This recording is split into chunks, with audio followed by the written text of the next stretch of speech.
See, here are my hands. Thy hand. Cease thy doubting and believe.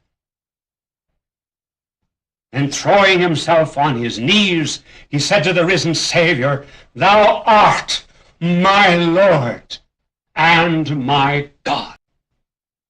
Oh, there are some who will never believe even when they see. Thomas thought that he was doing the right thing in demanding the full evidence of sensible proof.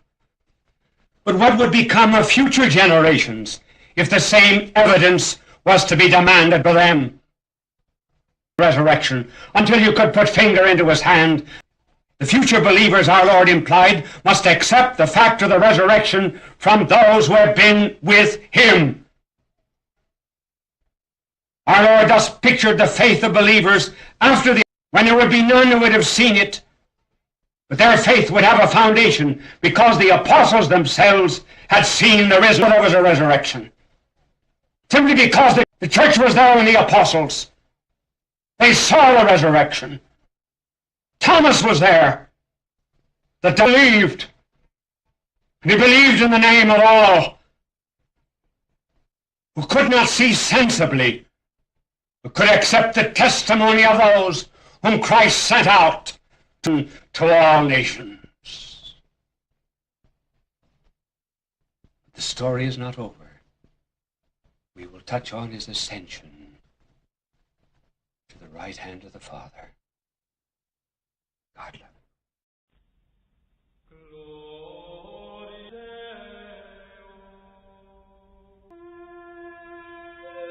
you. This program is presented and distributed by Keep the Faith on the web at www.keepthefaith.org.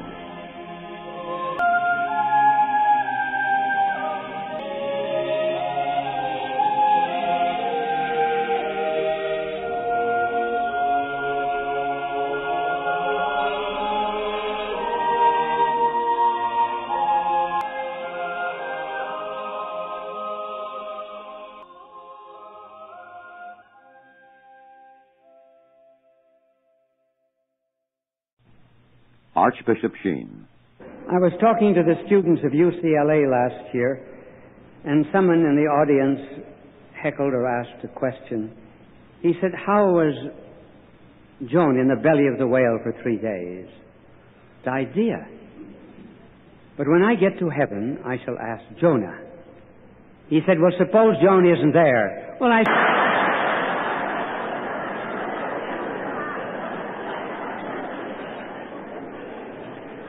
be a special talk tonight. Therefore, I will not be like the professor and motor car and chauffeur, always giving the same lecture. One day the chauffeur said to him, I think I've heard that lecture of yours 1,000 times, and I could give it just as well as you do. All right, said the professor. You stand up on the platform tonight, give the lecture. I will sit out in the audience. The chauffeur gave a perfect lecture. But at the end, hand went up. There's a question I would like to ask you. When you mix that H2SO4 with that NaCl2 and compare it with the photographic plates of the sun, how do you get the equation E equals... He said, that's the most stupid question I ever heard in all my life. And to show you how stupid it is, I'm going to ask my chauffeur to answer it.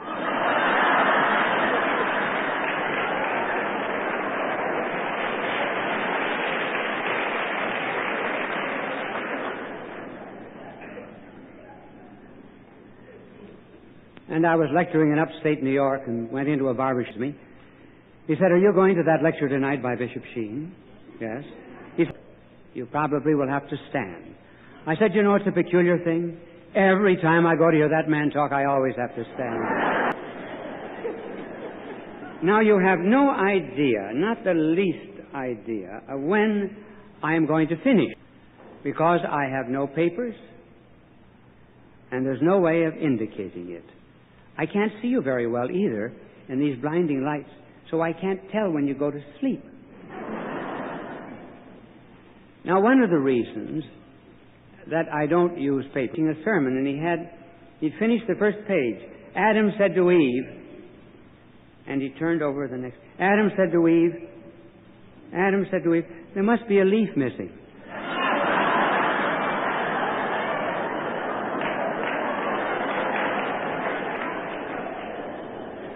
And I once heard of a bishop who was reading a speech.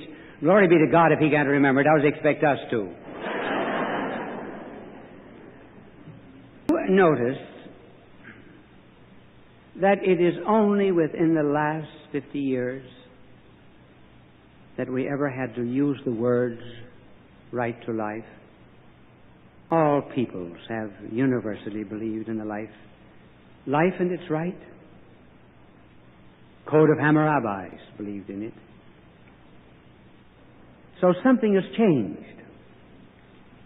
Now, behind every single movement is a philosophy. You see, I'm a philosopher, so I'm not going to speak to you as a medic. I'm not going to speak to you as a lawyer, but as a philosopher. And everyone has a philosophy of life. G.K. Chesterton said, when you sit down in a dentist, that dentist has a right to ask you, what is your philosophy of life? Because if your philosophy of life is wrong, he can't be sure you'll ever pay your bill. So everyone has a philosophy of life. Now, what is the philosophy of life behind abortion? That's what we're going to inquire into first. Let me give you some examples of philosophies of life. For example, said that the Nordics were the chosen race and others were unfit to live in the nation. Could not stop the killing of the Jews because the philosophy was wrong. In Russia, the basic philosophy is the party alone matters. Well, just as soon as an individual disagrees with the party, he's sent to an insane asylum and declared mad. Certain consequences follow from this. A friend of mine who had spent 7 years in the communist prison and was originally a Jewess. She became... One day before the communists came into Romania, her country, a Nazi called on her husband, who was all Christian. And he said to the Nazi, how many Jews have you killed the last few weeks? Oh, he said 25,000. In this particular village, I killed everyone in that town. The man said, do you ever ask God for forgiveness? It doesn't exist. There isn't any such thing as forgiveness. All right, said the husband. My wife is upstairs asleep. She's not heard this conversation. Her to come down. When she appeared before them, my friend said to his wife, this is the man who killed your brothers and 2 sisters. And threw her arms around him, kissed him, and said, I forgive you. That forgiveness of a Christian philosophy. Now, what is the philosophy behind abortion? That is to say, what is the set of values that determines the philosophy behind the destruction of life is a misunderstanding of freedom. First of all, they understand freedom as the right to do whatever you please. For example, I gotta be me. I gotta do my thing. I gotta be free. Nobody's going to stop me. There's an absolute denial of limits. The selfish ego determines its own, denies all limits as a restriction of freedom. Well, once you admit freedom is the right to do whatever you please, then look at the consequences. You can turn a machine gun on your neighbor's chickens. You can stuff Aunt Lizzie's mattress with old razor blades. These is power. And believe me, if we in America are going to develop this philosophy of doing whatever you please, the reaction.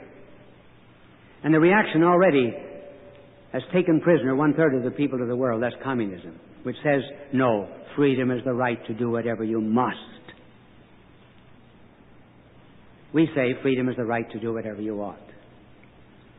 But once that the ego is supreme, there are no limits. I wonder when we ever got into this position of denying limits. I wonder why our young people are so concerned with their identity. 30 and 40 years not, because they recognize boundaries, limits. How do you know the limits, for example, of the boundary lines? How do you know the identity of a basketball court? By its foul lines. How do we know our own identity? By limits, by boundaries, by law, by order. And I think we lost all of these August the 6th, 1945, when we dropped a bomb on Hiroshima.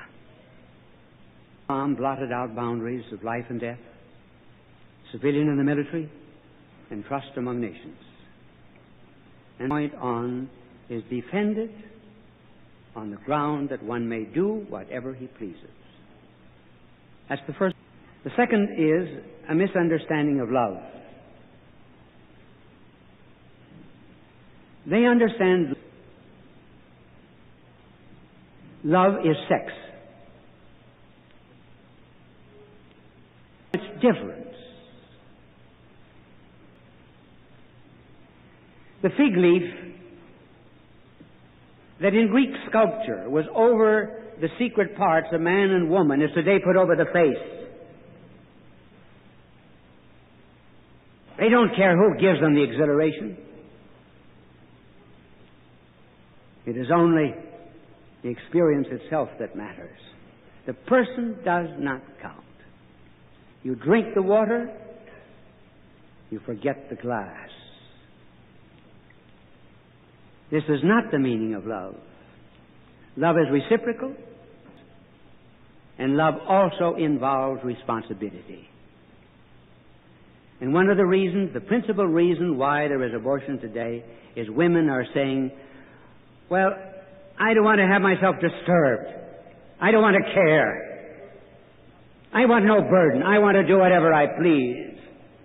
I want to love myself. Philosophy. Now, with the result that America is being divided into two classes: biophilics and necrophilics. Now we're going to enjoy a little bit of Greek. Before I came on the stage, I asked the bishop how many people in the audience had forgotten their classical Greek, and he said not over 8. Well, for the benefit of those 8, I will have to tell you the meaning of these words. In Greek, bios is life. Philia is love. Hence the of life. Nekros in Greek is corpse. Philia is love. And the world are being divided into two classes. Biophilics, who love life. The necrophilics, who love death. The biophilics love life. And why? Because at the beginning, God made this constellation of heavens. And that's the way Genesis describes it. God made, God set, till we come to man.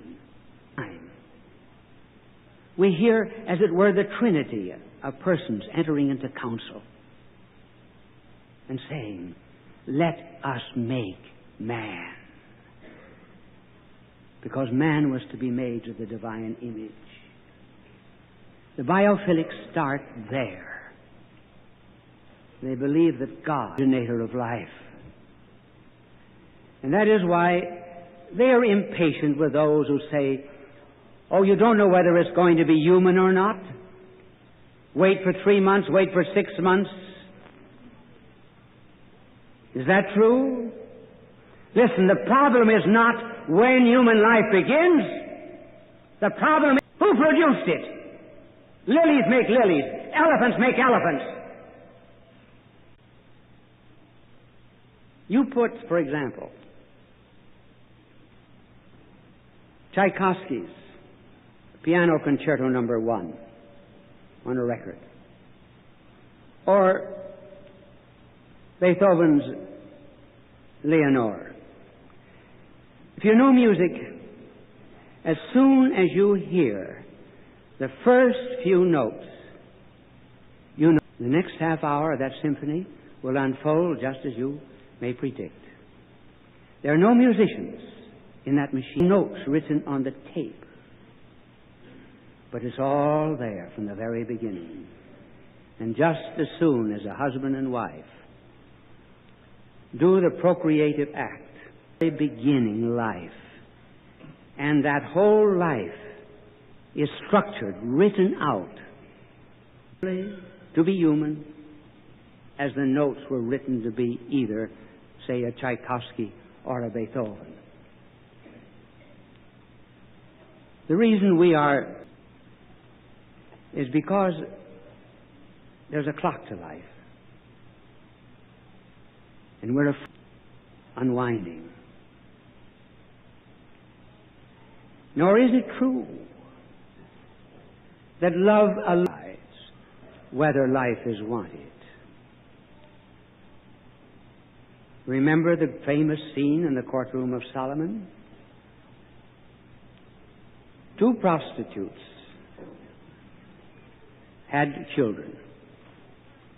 During the night, one of the prostitutes rolled over on her baby and smothered. The other prostitute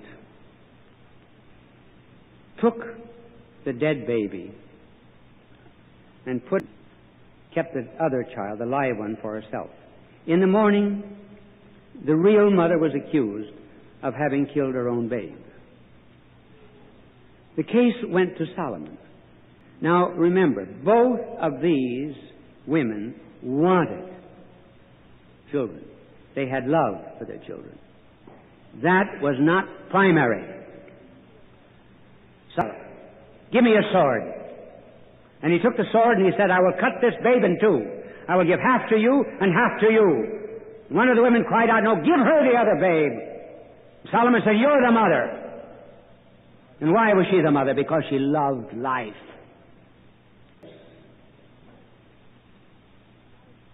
So we are biophilics. And the others are becoming necrophilics, the lovers of death. There is life by abortion every 20 seconds in the United States. There are babes killed by abortion in 9 days in the United States, as men were killed in 9 years in the Vietnam War. Of all the babes that take life in a mother's womb in Washington, D.C., are mugged. Their life is taken from them. In New York,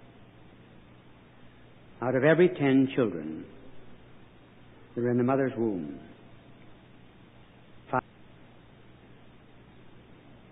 We are becoming a civilization of death, and that is why. Notice the type of movies: the towering inferno, the earthquake, television, violence, destruction. Why is it that we live in an age of destructiveness and violence?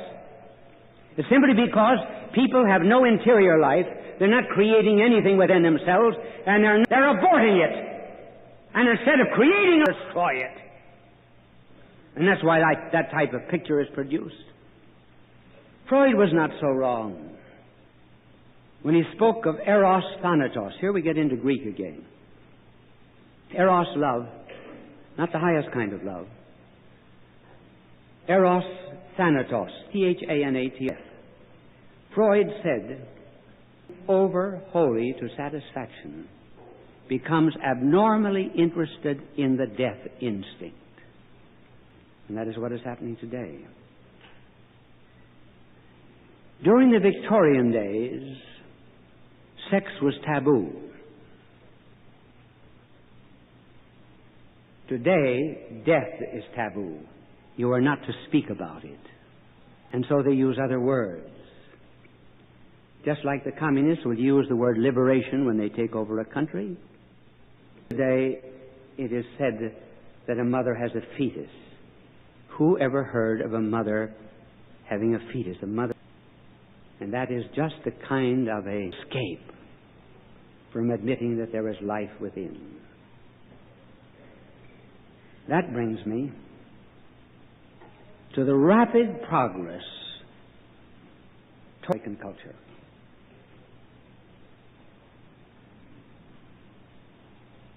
There was a woman who had been at Auschwitz, and every woman and man who was in the arm. She went to a doctor. The doctor says, I can take off that tattoo.